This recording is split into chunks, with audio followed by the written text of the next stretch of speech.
দর্শক, আজকে এই টরন্টোতে একটা নতুন আমাদের সবার পরিচিত, কিন্তু টরন্টোতে আমি প্রথম দেখলাম আমাদের খুবই পরিচিত একটা সবজি, যেটাকে বিভিন্ন নামে বাংলাদেশে বলা হয়।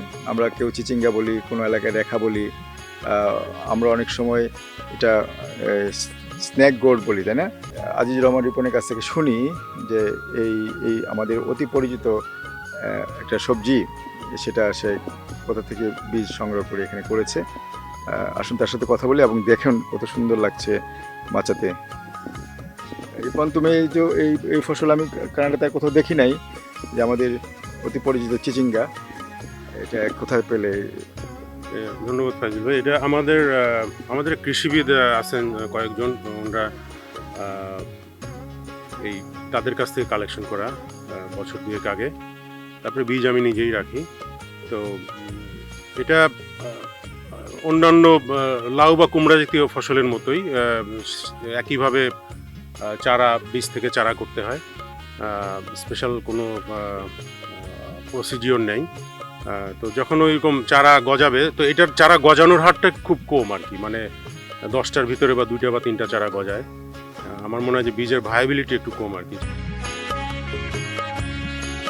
তোমার এখানে তো অনেক সুন্দর বেগুন গাছ দেখতে পাচ্ছি। কোথাকার জাত, বিশেষ কোনো পরিচর্যা পদ্ধতি আছে কিনা? এই বেগুনটা দেখতে পাচ্ছেন, এটা সবুজ কালারের বেগুন। তো এটা ওই আমাদের লোকাল কালেকশন এখানকারই। আমি এর আগেও যে লম্বা এবং গোল ধরনের বেগুন করেছি, যেগুলো বেগুনি কালারের। তো ওইটা সমস্যা হয় কি, যে ওই কাঠবিড়ালিতে ওরা খুব ডিস্টার্ব করে, এগুলো নষ্ট করে ফেলে। এই সবুজ কালার করার কারণটা হলো যে এটা ওরা নষ্ট করে না। আমার মনে হয় ওরা বুঝতে পারে না যে এটা ডিফারেন্ট একটা কিছু। মানে তুমি কেমন ফ্লেস করে দিয়েছো, পাতার সাথে সবুজের বেগুনের কালার সেম, ওরা আসলে এত চালাক হয়নি এখন। রিপন, এখানে দেখতে পাচ্ছি লাল ঢেঁড়স, খুব সুন্দর লাগছে। তুমি এই বীজ কি কোথা থেকে পেলে? জি ফাইজুল ভাই, এটা আমার কাছেও একটা নতুন একটা সবজি, কারণ আমরা জানি যে ঢেঁড়স সবুজই হয়। ইভেন মার্কেটেও আমি দেখি নাই। তো আমার ওই কাজের ওইখানে একজন চাইনিজ ভদ্রমহিলা, তো উনি আমাকে, ওনার সাথে মাঝে মাঝে কথা হয় শাকসবজি নিয়ে, চাষের ব্যাপারে। তো উনি বললেন যে উনি ওনার কোন গ্র্যান্ডমা বা দাদির কাছ থেকে একটা লাল ঢেঁড়সের বীজ পেয়েছেন। তো উনি এবার এটা করেছেন। তো আমি বলেছিলাম আমার কিছু বীজ দিয়ে, তো বলে বীজ নাই, আমি চারা দিতে পারবো। আমাকে তো 2টা চারা দিয়েছিল সে। সেই 2টা চারা থেকে আমি এবার এই 2টা গাছ দেখেন হয়েছে, এরকম সত্যিকারই লাল রঙের ঢেঁড়স। আমি জানি না এটা কেমন খেতে হবে বা কীরকম, বাট আমি এই যে এটা বীজ হিসাবে রাখবো, অবশ্যই 1টা বা 2টা বীজ হিসাবে রাখবো। তো দেখা যাক কি হয়। এটা একটা নতুন একটা বীজ রাখলে নেক্সট ইয়ারে তুমি 20-25টা কাজ করতে পারবে। আরেকটা জিনিস, যারা দর্শক আপনারা হয়তো অনেকেই ভুলে গেছেন দীর্ঘ সময় প্রবাসী থেকে, এই যে ঢেঁড়সের ফুল এত সুন্দর লাগছে। আমিও দীর্ঘদিন পরে ফুল দেখলাম, কত সুন্দর ফুল। এই সুন্দর ফুল থেকে আবার এই সুন্দর ঢেঁড়স হয়। রিপন, এতক্ষণ তো তোমার বাগানের অনেক শাকসবজি দেখলাম। তো আমার কাছে মনে হচ্ছে যে মরিচ, লাল শাক, ডাঁটা, লাউ, কুমড়া, করলা, টমেটো, চাল কুমড়া, বেগুন, ঢেঁড়স, এত ফসল তোমাদের এই 4 জনের ফ্যামিলিতে, এই শাকসবজি খাওয়ার পরেও অনেক থেকে যাওয়ার কথা। এবং আমি জানি তোমরা অনেক কি দাও, আমাদেরও দাও। আসলে আমরা যখন করি তখন আমরা মনের আনন্দেই করি, এবং অনেক সময় দেখা যাচ্ছে যে খুব প্রচুর পরিমাণে এখানে উৎপাদনও ভালো হয় আমাদের দেশের তুলনায়, কারণ তুলনামূলকভাবে রোগ পোকামাকড় আক্রমণ কম হওয়ার জন্য খুব ভালো। এবং এখানে ডে লেন্থটাও বেশি থাকে, 13-14 ঘন্টা ফসল ভালো হয়। তো যার জন্য দেখা যাচ্ছে অনেক সময় প্রচুর উৎপাদন হয়। এবং আমরা অবশ্যই আমাদের বন্ধু যারা আছে ওনারাও আসেন, আমরাও মাঝে মধ্যে দিই। তারপরে দেখা যায় যে হ্যাঁ, কিছু উদ্বৃত্ত থাকে সবসময়, কিছু আমরা ফ্রোজেন করি, বাট সেটাও একটা লিমিটেশন আছে, যে কতটুকু একটা সীমাবদ্ধতা আছে।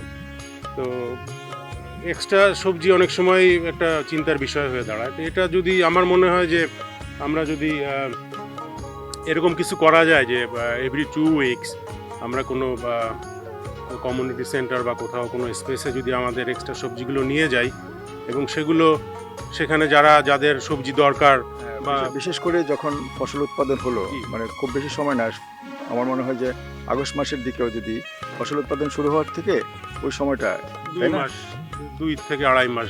তো আমার মনে হয় যে এরকম 4-5 বার যদি আমরা এটা কোনো কমিউনিটি সেন্টারে আউটসাইডেও করতে পারি, যে আমাদের এক্সট্রা সবজিগুলো নিয়ে গেলাম, সেখানে ওই যাদের মানে বিশেষ করে বাঙালি কমিউনিটির যারা আছেন এই সবজি, তারা আসলেন কিছু কালেক্ট মানে সবজি নিলেন।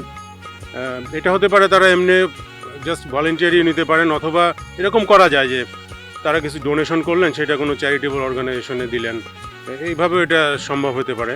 যে কোনো অর্গানাইজেশন যদি এটা অ্যারেঞ্জ করে, তোমরা যারা ফসল উৎপাদন করো তারা এটা তাদেরকে দিয়ে দিলা, তারা যাই পায় সেটা তো তাদের অর্গানাইজেশনের কাজে লাগলো, বা তারা সেই কোনো কল্যাণমূলক কাজে দিল, তাই তো বলতে চাচ্ছ? জি, সেটাও হতে পারে, কারণ এখানে এরকম হয় না যে আপনার কোনো কেউ এসে এখান থেকে কালেক্ট করে নিয়ে গেল, সেটাও হতে পারে, বাট আমার মনে হচ্ছে না সেটা খুব একটা সম্ভব হবে। তো আমাদের সবজিগুলো আমরা উইকলি একটা সময় সকালে বা বিকালে নিয়ে গেলাম একটা নির্দিষ্ট দিনে, তো এরকম এইভাবে যদি করা যায় আর কি। ধন্যবাদ আজিজ এবং রনি, তোমাদের এই সুন্দর বাগান তোমাদের এই দর্শকদের কাছে আমরা উপস্থাপন করলাম। আশা করি তারা সবাই উপকৃত হবে। নন্দন টেলিভিশনের প্রবাসী চাষির পক্ষ থেকে তোমাদের প্রতি আমরা কৃতজ্ঞ থাকলাম, কারণ তোমরা অনেক সময় দিয়েছো।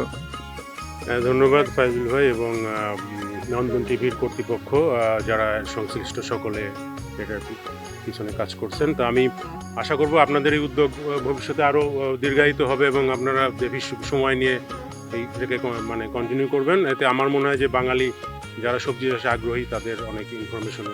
তো আমি নন্দন টিভিকে আবার ধন্যবাদ জানাই, আপনাদের এই উদ্যোগকে শুভেচ্ছা এবং স্বাগত। সেই সাথে সকল বাঙালি দর্শক যারা এই প্রবাসে চাষ অনুষ্ঠানটি নিয়মিত দেখেন, ভবিষ্যতে দেখবেন এবং নতুন নতুন জ্ঞান এবং তথ্য থেকে আপনারা সমৃদ্ধ হবেন। আমি সকলের শুভকামনা এবং সকলকে ধন্যবাদ জানাচ্ছি। ধন্যবাদ ফাইজুল ভাই, ধন্যবাদ নন্দন টিভি। নন্দন টেলিভিশনের প্রবাসী চাষির পক্ষ থেকে আপনাদের ধন্যবাদ এতক্ষণ আমাদের সাথে থাকার জন্য। ভবিষ্যতে অন্য কোনো শাকসবজির বাগানে আপনাদেরকে নিয়ে যাব, যেখান থেকে আমরা চেষ্টা করব নতুন কোনো তথ্য বা নতুন কোনো চাষ পদ্ধতি আপনাদের সাথে উপস্থাপন করার জন্য। নন্দন টেলিভিশনের প্রবাসী চাষ আপনারা নিয়মিত দেখবেন। সেই পর্যন্ত আপনারা সুস্থ থাকুন, ভালো থাকুন।